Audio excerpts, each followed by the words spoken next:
তাও 11 ঘন্টা সময় দেওয়া লাগে। কয় ঘন্টা?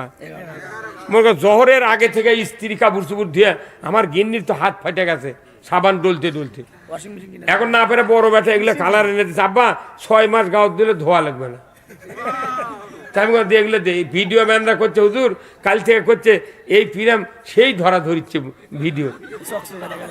আমি কোনো বারে এগুলো গাছ দিলে আমাকে জো পাবেন না, যে সে করছে না ভালো হচ্ছে। আমি কোনো বা তুই যে লাইনে দিলু তে করছে আব্বা এলা কালো হবি না। দেখেন ওই বেটা মায়ের পাটি বেটা করছে আমার মায়ের হাত ফেলে দিচ্ছে কাপড় দিয়ে দিয়া, সাদাগুলো গাছ দেন ময়লা, সাদা কাপড় দিয়া 2 দিনই খোপা করা যায় না। একেবারে পারবিস কিরা 2 দিনই কালো হয়। তেনা আবার বেটা এটা দেশে।